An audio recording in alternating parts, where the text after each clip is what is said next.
Vamos a esperar a que sus demás compañeros se acaben de agregar. ¿Qué tal?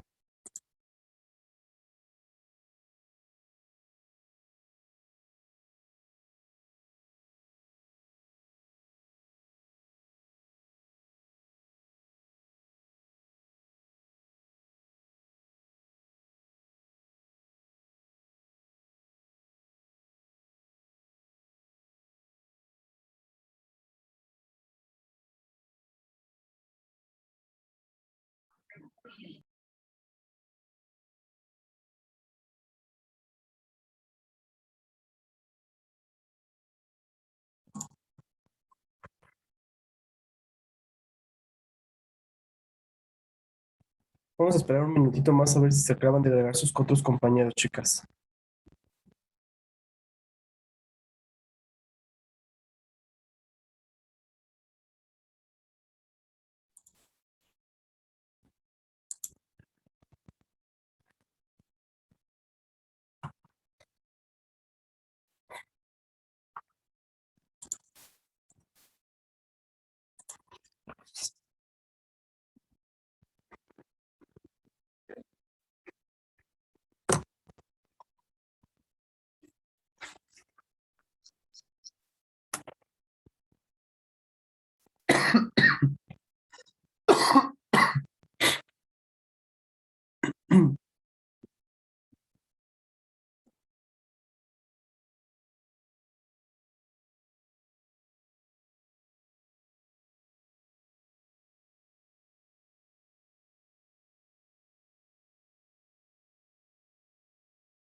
¿De esta materia ha quedado alguna duda, alguna pregunta sobre lo que hemos visto en microbiología, chicas? Recuerden que aquí se dividió en dos fases. La fase uno, que fue teorías y modelos, que iniciaron con la doctora y que terminaron conmigo viendo las teorías. Y la siguiente, que fue microbiología, que fue todo lo que vimos en el semestre. Entonces, no sé si tengan alguna duda o alguna pregunta sobre lo que se vio en la primera fase o en la segunda fase. Recuerden que son dos exámenes diferentes los que van a hacer ustedes. Uno es de teorías y otro es de microbiología, chicos. No sé si tengan alguna duda, alguna pregunta.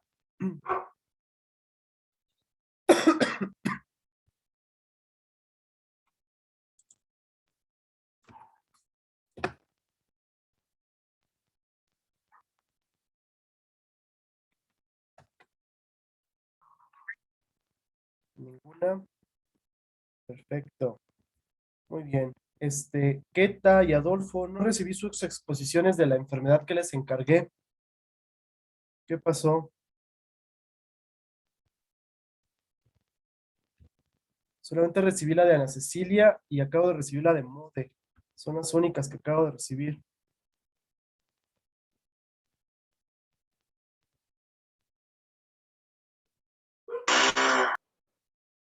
Y la hice. ¿Y luego por qué no me la envió?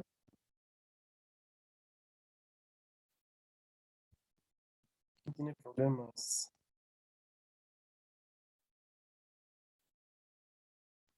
Ah,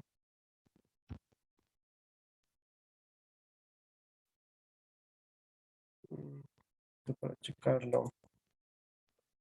Ok. ¿Quién se quedó sin luz? Ah, sí, sí, se quedó sin luz.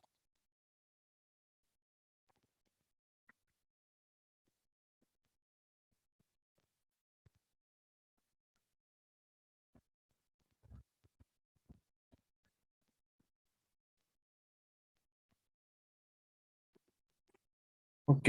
¿Dudas, preguntas sobre la materia, chicos, para su examen?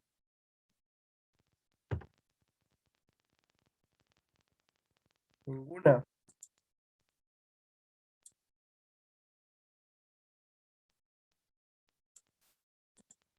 Igual como los otros exámenes que van a hacer, en este va a haber igual preguntas abiertas, preguntas de opción múltiple y relación de columnas. Entonces, para que también igual que en teorías y modelos va a ser lo mismo, para que se pongan a estudiar todo lo que vimos igual en el semestre, junto con las exposiciones que ustedes llegaron a hacer, así como las exposiciones que yo hice, que ya están arriba en la plataforma de Classroom, lo pueden checar, ¿sale? Entonces, todo lo que viene en el examen viene directamente en esas presentaciones, chicos.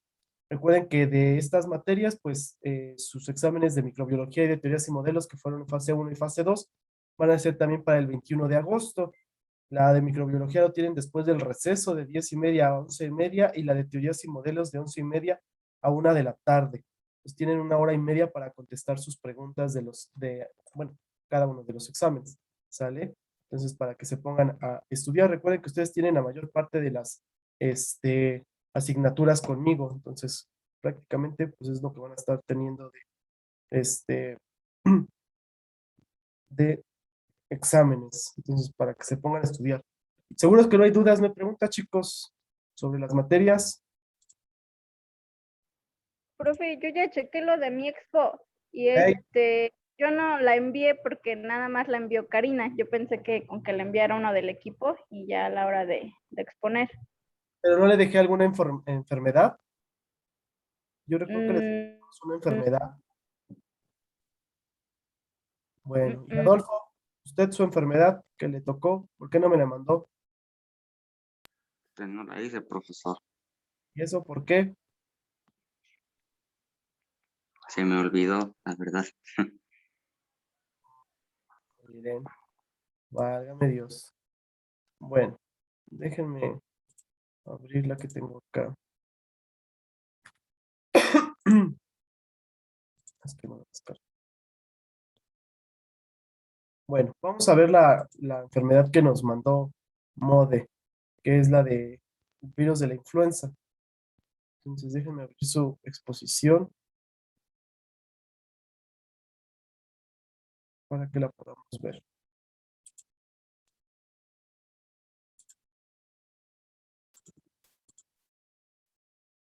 Ujú, vamos a compartir. Muy bien, Mode. ¿Nos puede ayudar con su exposición?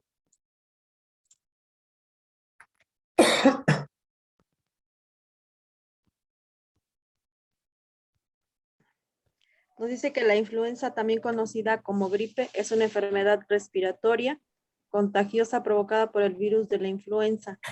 Este virus puede causar una enfermedad leve, grave y en ocasiones puede llevar a la muerte. Bueno, y aquí depende del cuidado o de la gravedad de la gripa, porque pues empieza como una gripa. Así es. Y de hecho hay varias cepas de la influenza. Ahora sí que va a depender del tipo de influenza, va a ser también la sintomatología, que en general, pues las infecciones por influenza, pues es como dice aquí precisamente la palabra, gripa. Escurrimiento nasal, dolor de cabeza, fiebre, puede haber llegado a dar diarrea, malestar general, dolor de articulaciones, dolor de músculos, ¿sale? Entonces, eso es dolor de garganta, dolor al pasar los alimentos, entonces son las generalidades que nos puede llegar a dar la influenza.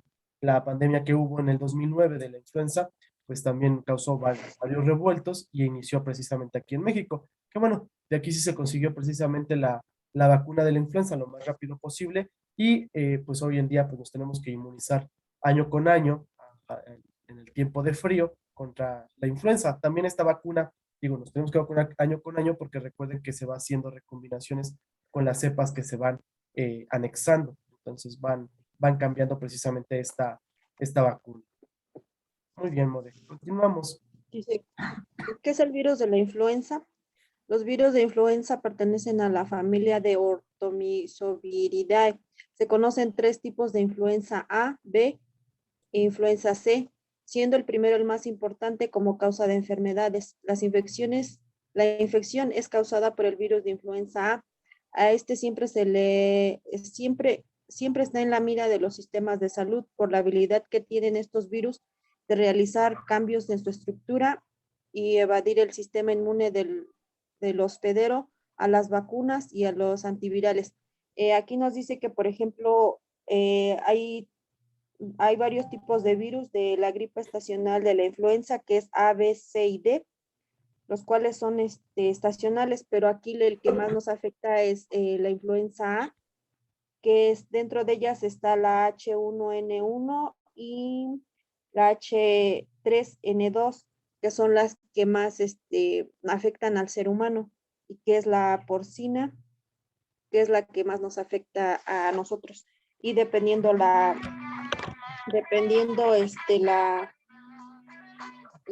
paciente, porque por ejemplo, pues si somos unas personas sanas, pues solo pasa como una gripa y con antivirales o algún medicamento, pues se nos quita bueno, nos recuperamos fácilmente a que una persona que tenga alguna enfermedad, como diabetes, hipertensión, son los más afectados.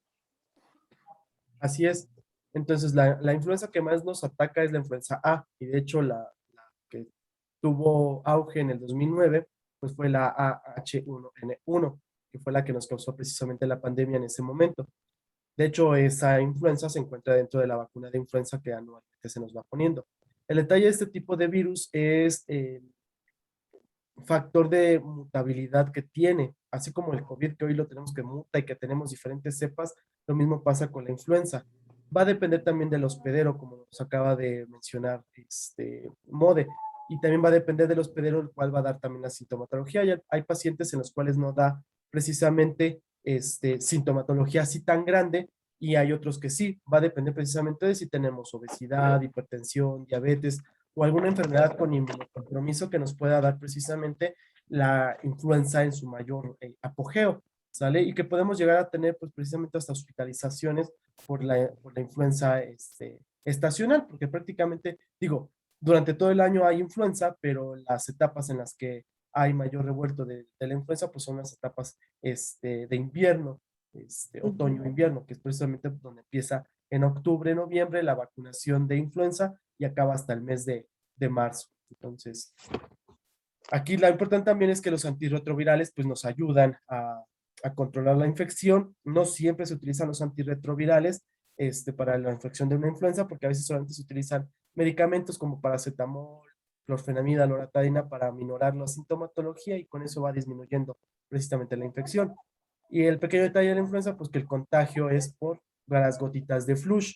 Y la influenza sí puede viajar por el aire unos par de metros, a comparación, por ejemplo, de COVID, que como es muy pesado el COVID, cae directamente al suelo.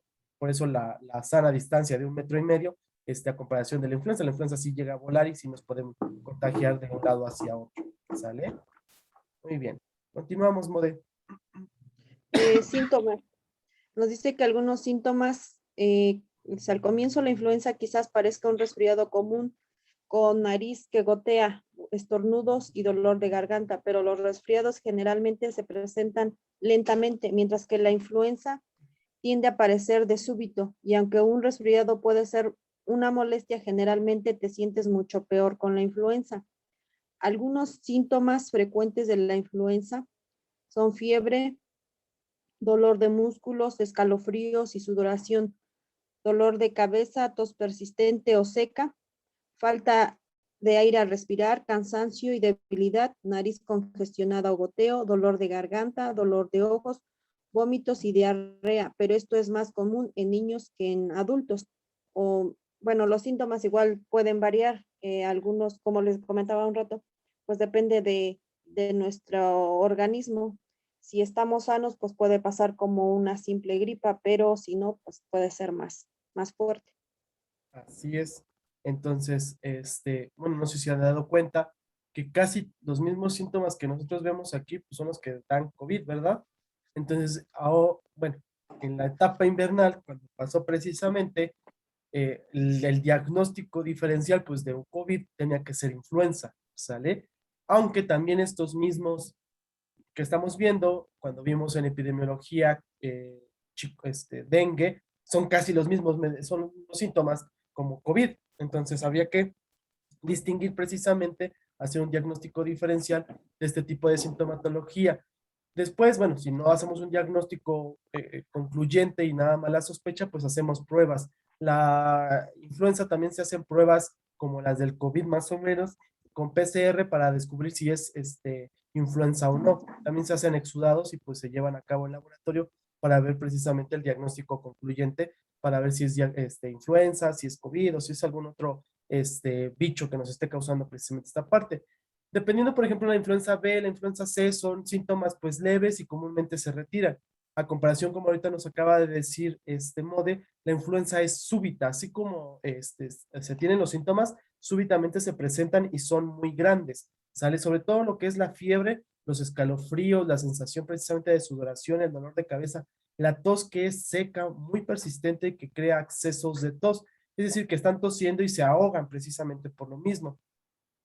El dolor de garganta, que bueno, es importante también aquí en la influenza, el cansancio y la debilidad. Y en el caso efectivamente de los náuseas y vómitos, pues son más frecuentemente en niños que en adultos. Es muy raro que un adulto con influenza cree precisamente diarrea y vómito.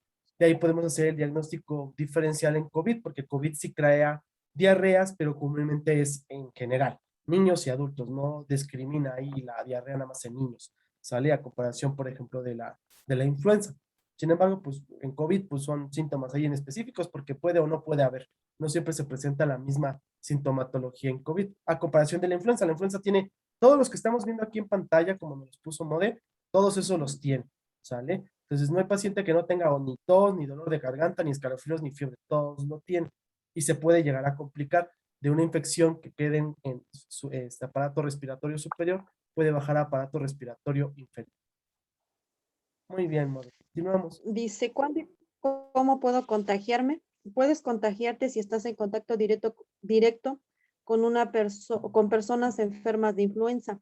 La influenza se transmite de persona a persona. El virus entra al organismo por boca, nariz y ojos a través de gotitas de la saliva que se expulsan al estornudar o toser. También al saludar de mano, beso o abrazo o a una persona enferma de una infección respiratoria.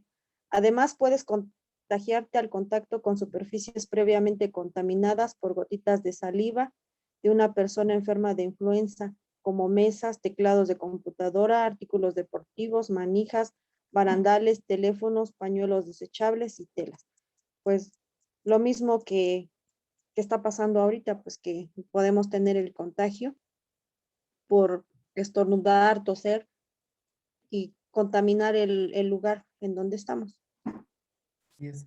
Entonces, digo, si se acuerdan, digo, creo que a todos nos tocó, a lo mejor éramos muchísimo más jóvenes, a lo mejor éramos muy, muy, muy jóvenes y a lo mejor no nos acordamos, pero en el 2009 precisamente, pues cuando hubo la pandemia de la influenza, pues igual tuvimos una contingencia en nuestra casa, estuvimos, si no mal lo recuerdo, casi un mes encerraditos en casa, no había clases ni nada tampoco, precisamente para minorar como hoy lo que se quiso hacer, bueno, lo que se pretende todavía hacer con lo del COVID, estar en casita y no estarse contagiando. Y si salían al supermercado y todo lo demás, pues sí usar el cubrebocas. Igual una sana distancia, no como hoy lo llevamos, pero es una pequeña sana distancia. Y pues el uso del gel antibacterial. Si ustedes recordarán, digo, a lo mejor si lo recuerdan, no podíamos ni usar corbatas, relojes, anillos, pulseras, porque era donde se guardaba mayormente esta influenza y podíamos nosotros contagiarla. Y pues nuestro lavado de manos. El lavado de manos, pues como ya lo vimos también en salud pública y todo lo vamos a retomar en la clase de salud pública el día de hoy, pues es importante porque ahí eliminamos con la asepsia y antisepsia precisamente todos estos virus importantes que nos pueden llegar a contagiar, porque al momento de yo dar un beso en la boca, en la mejilla, de saludarlo de mano, de ahí se creó precisamente el toser o el estornudar con elegancia en nuestro codo, en la comisura del codo interno, para que no estemos contagiándonos y al momento de saludar, pues no estemos nosotros contagiando a los demás. Y bueno, todo lo que nos acaba de mencionar acá abajito son fomites, que es donde se encuentran los virus, en este caso, pegados a todo lo fomite, es decir, la taza, el teléfono, la corbata, el desechable, los cubiertos, los pañuelos, todo eso que es un fomite que nos puede llegar a contagiar a otra persona. Digo, que hoy en día pues lo tenemos mayor en auge por el COVID. Muy bien, continuamos, Modi. Tratamiento. Debes de tomar muchos líquidos, permanecer en casa descansando, no automedicarse, solicitar atención médica de inmediato. Del personal especializado te dará el tratamiento antiviral específico para la influenza y medicamentos de ayuda para aliviar el resto de los síntomas. Y pues igual aquí nos dice que pues tenemos que estar aislados, no tanto como lo que es el coronavirus, pero sí debemos de estar no en contacto con las demás personas para no contagiarlas. Y pues no debemos automedicarnos porque pues no sabemos realmente si es influenza o no, o es una simple gripa. Por eso debemos de acudir al médico. También nos dice, bueno, que cómo debemos de prevenirlo, pues debemos de dormir bien, comer sanamente, vacunarnos. Es la importancia de vacunarnos antes de que empiecen las temporadas de frío, evitar el contacto de manos y lavarnos mucho las manos. El tratamiento, pues guardar reposo, acudir al médico, tomar muchos líquidos, usar cubrebocas y evitar zonas concurridas para no contagiar o para que no nos contagien. Así es. Entonces, el tratamiento pues es con antirretrovirales. ¿Alguien conoce cómo se llama el antirretroviral para la influenza? ¿Saben cómo se llama el medicamento que se ocupó también ahorita para COVID, de hecho? ¿Alguien sabe cómo se llama el antirretroviral? Se me fue el nombre. Tiene en la punta de la lengua. Así, pero se me olvidó. Adolfo Enriqueta, ¿saben cuál es el antirretroviral? Oselta, no sé qué. Oseltamivir. Así es. El oseltamivir es el tratamiento específico para la influenza. Si ustedes se acordarán, a lo mejor fueron muy chiquillos, a lo mejor no, el medicamento salió muy rápido también y precisamente con ese medicamento se le da el tratamiento por unos días y el antirretroviral precisamente ayuda a quitar la sintomatología uno y a eliminar el virus que se encuentra en el cuerpo, ¿sale? Entonces, ese es el tratamiento oportuno. Digo, primero tendríamos que sospechar en el virus, tomar la muestra y darle el tratamiento para que nos salga precisamente, en este caso, que es el diagnóstico de influenza. ¿Cómo hacemos el diagnóstico? No solamente lo hacemos, bueno, lo hacemos con todo el cuadro clínico, pero comúnmente sus pacientes tienen fiebres. Las fiebres no ceden a pesar, digo, si ustedes llegan a sospechar en en algún momento de influenza, las fiebres no ceden a pesar del paracetamol, aunque les den dosis de caballo del paracetamol, no ceden las temperaturas. Los pacientes se sienten así completamente muy mal, no se pueden, digo, sí se mueven, pero se sienten con unos dolores articulares tremendos, y así es como así es como lo sospecho muchas veces, digo, y tomamos la muestra y, oh sorpresa, si es influenza, se les da el tratamiento y van cediendo la sintomatología de la influenza paulatinamente. Entonces, ese es el antirretroviral que se da. No se les da antibióticos, no se les da ninguna otra cosa más. Se les da para las otras molestias, para el escurrimiento nasal, se les da un antihistamínico, la loratadina, la clorfenamida. Para los malestares generales, pues se les da paracetamol. En todo caso, se puede utilizar algún otro antipirético y analgésico, aparte del paracetamol, como el ibuprofeno, la nimesulida, el metamizol, digo, pero de primera instancia es siempre paracetamol, ¿sale? A menos que sea alérgico, pues lo cambiamos, pero si no, pues paracetamol, más el antirretroviral, más el antihistamínico, y pues los pacientes se sienten muchísimo mejor después del segundo día, ¿sale? Entonces, bueno, ya el tercer día es cuando ya se empiezan a sentir muchísimo mejor con esta parte. Y bueno, cuando alguien está enfermo de influenza, pues sí hay que hacerlo,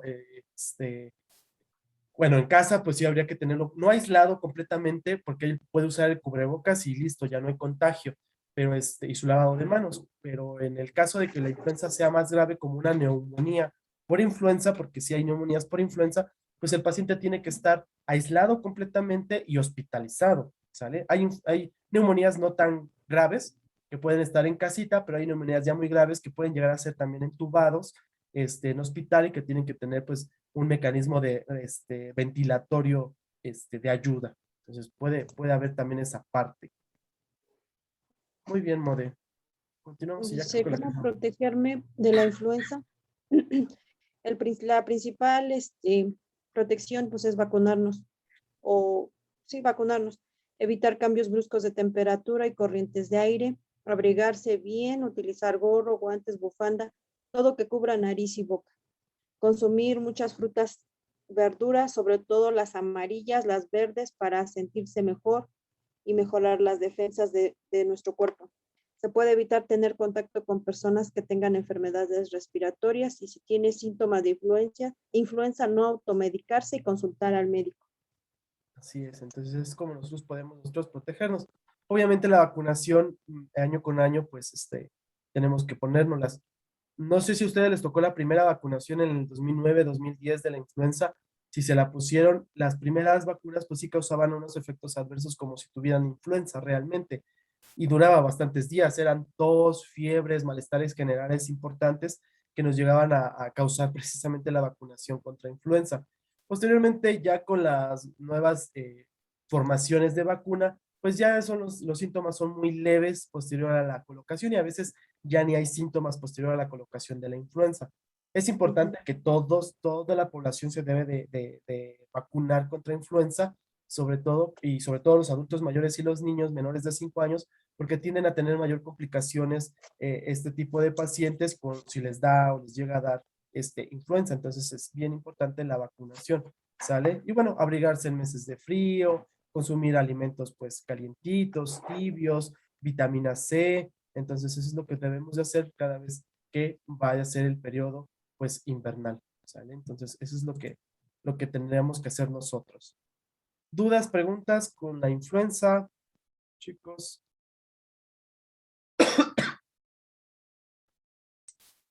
Muy bien. Entonces, vamos a iniciar entonces con las preguntas en general con ustedes. Keta, cuénteme, ¿cómo se define microbiología? ¿Qué es microbiología, Keta?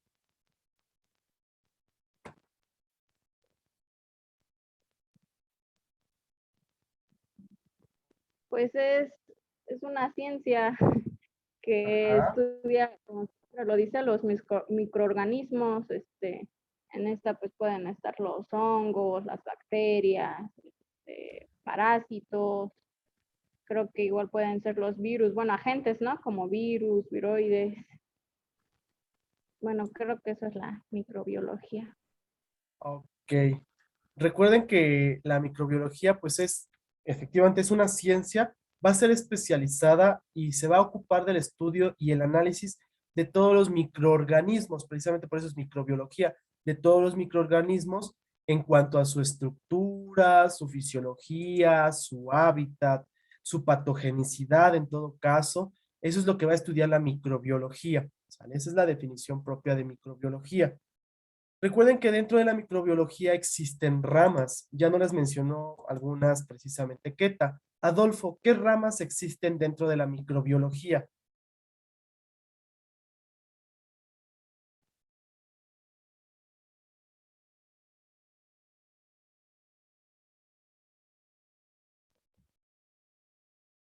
Adolfo, ¿qué ramas existen en la microbiología?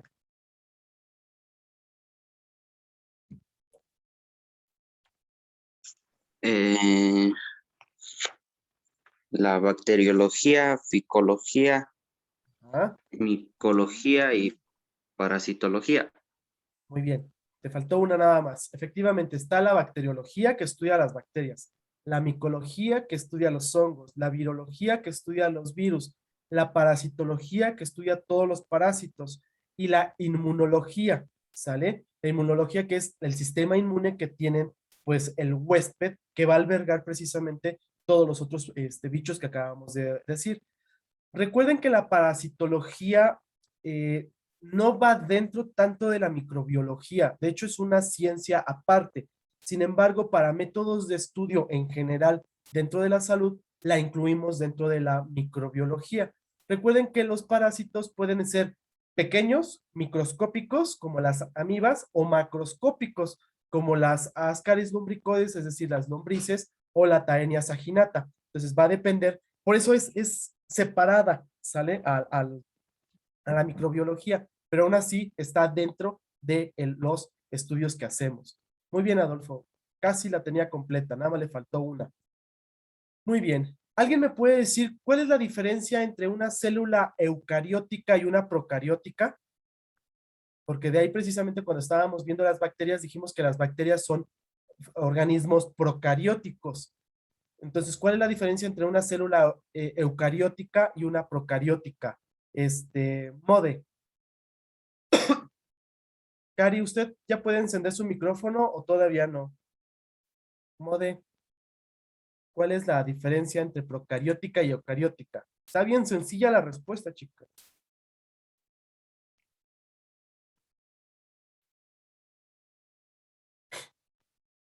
Mode, usted puede, no me decepcione. Usted es mi gallo.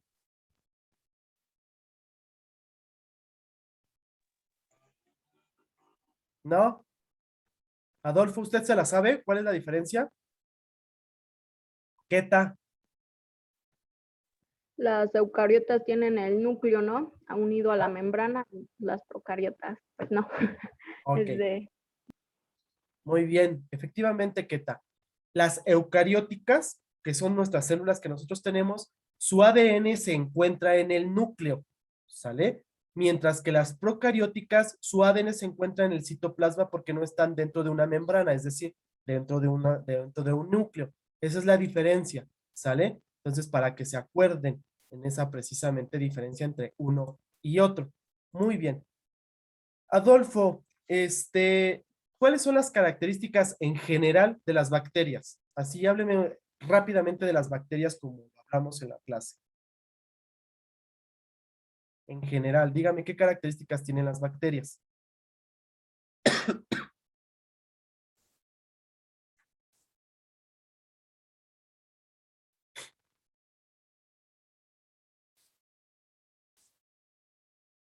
Adolfo.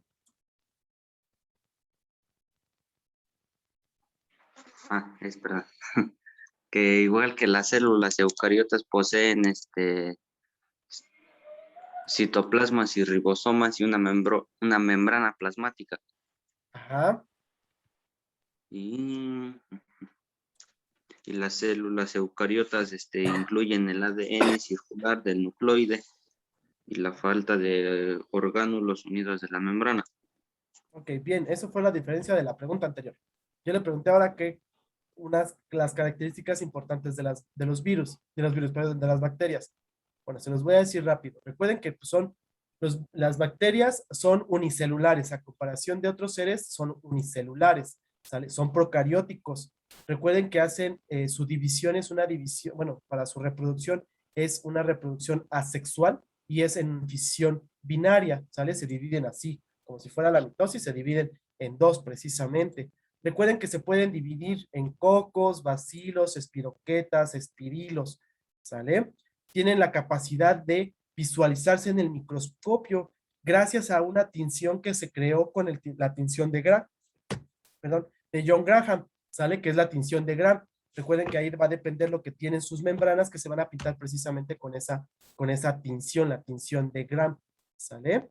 Y pues los más importantes que podemos encontrar en las bacterias pues son el Mycoplasma tuberculosis, la salmonella, la Neisseria gonorrhoeae, el Haemophilus influenzae, ¿sale? El estreptococo, el estafilococo, todos esos son bacterias importantes que tenemos o que se encuentran dentro de la microbiología, ¿sale? Entonces, esas son las características importantes de las bacterias. Keta, ¿usted me puede decir cuáles son las generalidades de los virus, así en general?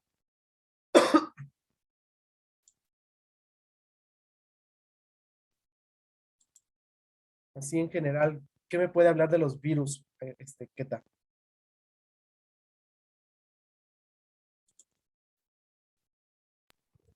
Adiós.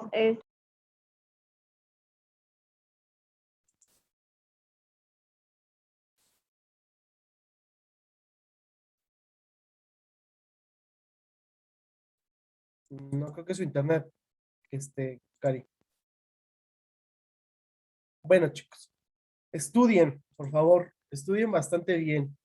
Estudien todo lo que vimos, las definiciones, los autores importantes de la microbiología, como lo vimos, ¿sale? Les dio la exposición en ese caso, bueno, se las di yo y después también se las dio Gerardo. Estudien esas exposiciones sobre los autores, las grandes descubrimientos de la microbiología que vimos, las definiciones, ¿sale? Las características de los virus, bacterias, parásitos, hongos, ¿sale? Todo lo que estuvimos viendo durante todas las clases hay que estudiarlo, hay que repasarlo, chicos. De las teorías hay que estudiar cada teoría que estuvimos viendo de cada autora, de cada enfermera, las características generales de cada una de esas teorías, cómo las van a identificar. Les di puntos específicos en cada una de esas teorías para que las pudiesen identificar mayormente, ¿sale? Si no se acuerdan, vean otra de los videos, estudien las presentaciones que ustedes hicieron y que yo hice, ¿sale? De ahí salieron los dos exámenes que estuvimos viendo precisamente con la fase 1 y fase 2, ¿sale, chicos? Ok, vamos a terminar la clase, vamos a dar 2 minutos, ahorita nos conectamos a la 1 para la clase de epidemiología. Ahorita los veo, chicos.